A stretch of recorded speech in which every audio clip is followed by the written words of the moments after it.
Doctor रोजा इग्नातोवा bitcoin को टक्कर देने मैदान में उतरी थी। उसने साल 2014 में दुनिया का सबसे बड़ा क्रिप्टो करेंसी लॉन्च कर दिया। नाम रखा OneCoin। बुल्गारियन मूल की डॉक्टर रोजा ने कानून की पढ़ाई की थी और दावा था कि OneCoin बिटकॉइन को बस पछाड़ने ही वाली है।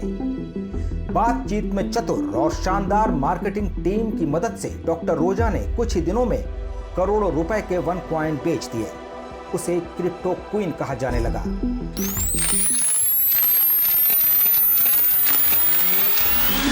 तुर्की से लेकर युगांडा और जर्मनी से लेकर ब्रिटेन तक कोई 30 लाख लोगों ने अपनी जिंदगी भर की कमाई डॉक्टर रोजा के पास गिरवी रख दी। लेकिन 3 साल के अंदर डॉक्टर रोजा का तिलिस्म टूटने लगा। अमेरिका सहित दूसरे देशों में भी उसके खिलाफ जांच चलने लगी। वो FBI की मोस्ट वांटेड लिस्ट में शामिल हो चुकी थी। जल्दी ही वो दिन भी आ गया जब उसकी गिरफ्तारी लगभग पक्की हो चुकी थी। अनुमान था कि डॉक्टर रोजा दुनिया भर के लोगों को 4 अरब डॉलर यानी 35,000 करोड़ रुपए से भी ज्यादा का चूना लगा चुकी है। इसी बीच 2017 में वो बुल्गारिया की राजधानी सोफिया से ग्रीस की राजधानी एथेंस के लिए फ्लाइट पकड़ती है, पर वो एथेंस पहुंचती ही नहीं है। एयरपोर्ट के रिकॉर्ड्स में उसका अराइवल दिखता ही नहीं है। तो वो हवा में कैसे गायब हो गई? कौन थी ये डॉक्टर रोजा इग्नातोवा और वो अब कहां है? ये OneCoin का रहस्य क्या है? रेड स्पून के इस वीडियो में हम इन सभी सवालों के जवाब देने वाले हैं। ये रेड स्पून का एक खास एपिसोड है क्योंकि इसमें भरोसे से लेकर धोखे तक की कहानी है और अनसुलझी पहेली भी। तो आप इस कहानी को पूरा देखें और आखिर में हमें अपनी राय भी जरूर दें।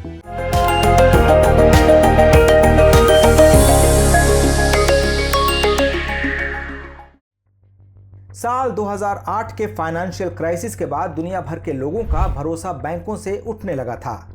उन्हें लगने लगा था कि उनकी जिंदगी भर की कमाई बैंकों के हवाले करने से बेहतर है कि पैसे सुरक्षित रखने के लिए कुछ और उपाय किए जाएं। इसी बीच बिटकॉइन का जन्म होता है।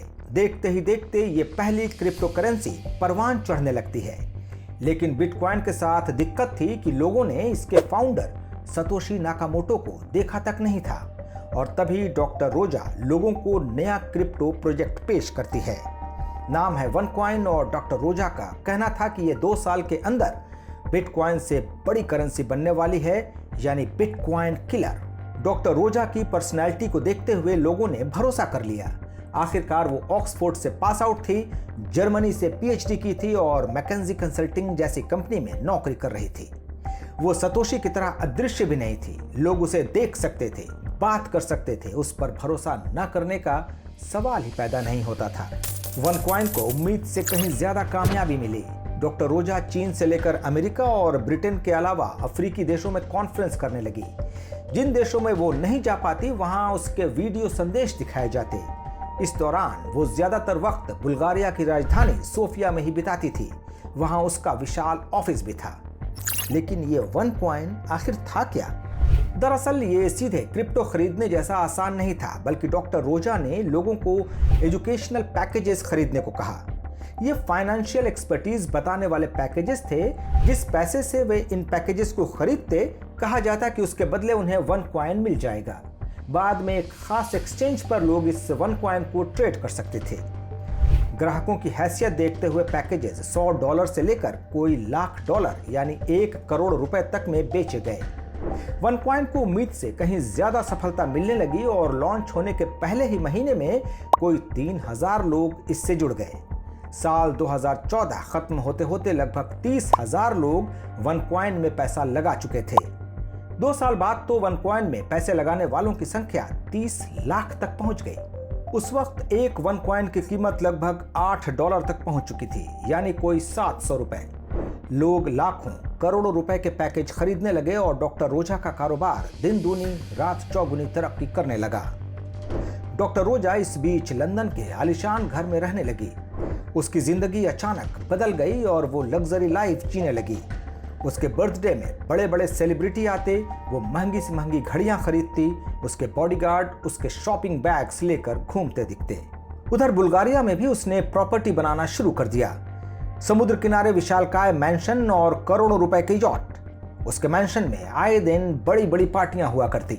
उसकी लाइफस्टाइल बता रही थी कि वन कॉइन चल निकला है। लेकिन सच तो ये था कि वन कॉइन में कोई दम ही नहीं था। दरअसल ये एक पॉन्जी स्कीम थी जिसमें हर ग्राहक को अपने पीछे 3 ग्राहक और उन 3 ग्राहकों को फिर से 3 ग्राहक जुटाने पड़ते। इस मल्टी लेयर मार्केटिंग में सिर्फ एक चीज की गारंटी होती है, पैसे डूबने की गारंटी। वैसे ये पॉन्जी स्कीम क्या है और ये किस तरह लोगों को धोखा देती है, इस टॉपिक पर हमारा ये वीडियो आपको जरूर देखना चाहिए, जिसका लिंक नीचे डिस्क्रिप्शन में भी मौजूद है। जैसे ही नया ग्राहक कुछ और ग्राहकों को प्रोजेक्ट में लाता, उसके ऊपर वाले ग्राहकों को कुछ पैसे मिल जाते। इसके बाद सबसे निचले पायदान वाले जब और ग्राहक लाते तो उनसे ऊपर के पायदान वालों को पैसे मिलते।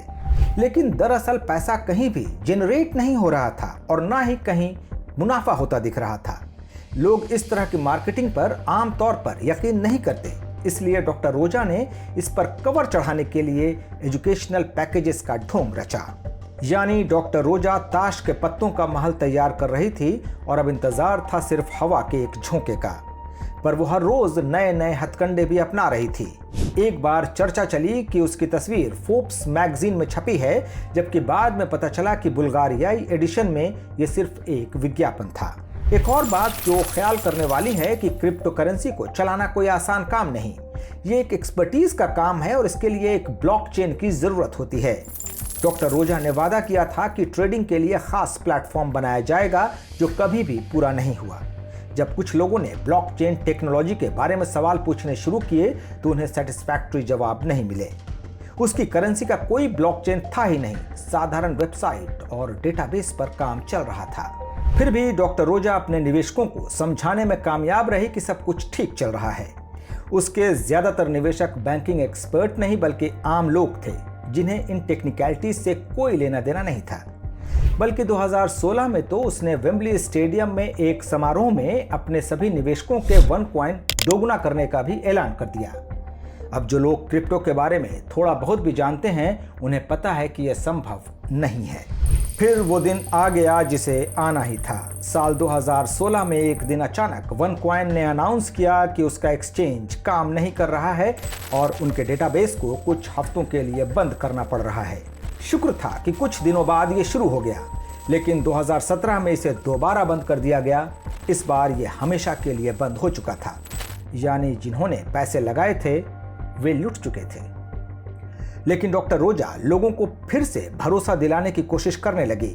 उसने कहा कि जिन्होंने पैसे लगाए हैं उन्हें एक सर्टिफिकेट दिया जाएगा और बाद में वे इसे कैश कर सकते हैं। धीरे धीरे लोगों को समझ आने लगा कि उनकी कमाई लुट चुकी है। कई देशों ने वन कॉइन के अधिकारियों के खिलाफ कार्रवाई और यहां तक कि गिरफ्तारियां भी शुरू कर दी। अक्टूबर 2017 में डॉक्टर रोजा को पुर्तगाल की राजधानी लिस्बन में वन कॉइन के एक बड़े सेमिनार में बोलना था, लेकिन उस दिन वो लिस्बन की जगह एथेंस के लिए रवाना हो गई और फिर हवा में ही गायब हो गई। उसी वक्त अमेरिका की एक अदालत ने डॉक्टर रोजा इग्नातोवा के खिलाफ अरेस्ट वारंट जारी कर दिया। उस पर फाइनेंशियल फ्रॉड के गंभीर आरोप लगाए गए। लेकिन मजेदार बात यह कि उसके चाहने वालों ने इसमें भी साजिश देखी। कई थ्योरीज ऐसी थीं जो बताती थीं कि बैंकों ने उसकी कामयाबी को देखते हुए उसका अपहरण कर लिया, और कुछ का कहना था कि कुछ देशों की सरकारों को यह बर्दाश्त नहीं हो पाया कि कोई औरत किस तरह हजारों लाखों लोगों को अमीर बनाना चाहती है। खैर, इन सब के बीच ये पता नहीं लग पाया कि क्रिप्टो क्वीन यानी डॉक्टर रोजा कहाँ गायब हो गई। लेकिन इसका मतलब ये नहीं कि वन कॉइन की कहानी खत्म हो गई हो। डॉक्टर रोजा का एक भाई था कॉन्स्टेंटीन इग्नातोव। वो उसके लिए बॉडीगार्ड का भी काम करता था। डॉक्टर रोजा के गायब होने के बाद उसने वन कॉइन की सत्ता संभाल ली। अब वो वन कॉइन के इवेंट्स ऑर्गेनाइज करवाने लगा। इसी दौरान एक बार लास वेगास में प्रमोशनल इवेंट कराने के बाद जब वो सोफिया लौट रहा था तो लॉस एंजलिस एयरपोर्ट पर FBI ने उसे गिरफ्तार कर लिया। उसे वन कॉइन पिरामिड स्कीम का करता धरता बताया गया और उस पर फ्रॉड के कई मामले लग गए। अब अमेरिकी अधिकारियों के कब्जे में आने के बाद कॉन्स्टेंटीन ने चाल चली। उसने कहा कि वो डॉक्टर रोजा के सभी अपराधों के बारे में जानता है और वो अपनी बहन के खिलाफ वादा माफ गवाह बनने के लिए तैयार है। उसने बताया कि डॉक्टर रोजा ने लोगों को धोखा दिया है और उनके पैसों का गबन कर लिया है, लेकिन ये भी कहा कि अब उसे नहीं मालूम कि क्रिप्टो क्वीन कहां रह रही है। आरोपों को स्वीकार करने के बाद कॉन्स्टेंटीन को 90 साल जेल की सजा हुई। पर जांच में सहयोग करने की वजह से लगभग 3 साल बाद उसे रिलीज कर दिया गया। लेकिन कॉन्स्टेंटीन के इकबालिया बयान के बाद भी इस साजिश की सूत्रधार यानी डॉक्टर रोजा इग्नातोवा के बारे में कुछ पता नहीं चल पाया। खोजी पत्रकार जेमी बार्टलेट ने डॉक्टर रोजा इग्नातोवा पर खूब रिसर्च किया है, उस पर किताब भी लिख चुके हैं और उसकी तलाश में दुबई से लेकर जर्मनी और बुल्गारिया से लेकर युगांडा तक का सफर तय कर चुके हैं। उनका मानना है कि हो सकता है कि डॉक्टर रोजा पहले दुबई गई हो और बाद में प्लास्टिक सर्जरी कराकर वापस यूरोप लौट आई हो। And she's very well connected, and her appearance has changed, and her name's probably changed, and she's probably got fake passports, so she's very hard to find. Let's just put it that way. पक्के तौर पर तो कोई नहीं बता सकता कि वो कहाँ है। FBI और बार्टलेट दोनों को डॉक्टर रोजा की तलाश है, लेकिन किसी को ये नहीं मालूम कि खुद डॉक्टर रोजा किसे तलाश रही है। शायद कुछ और लोगों को जिसके साथ वो ठगी कर सके।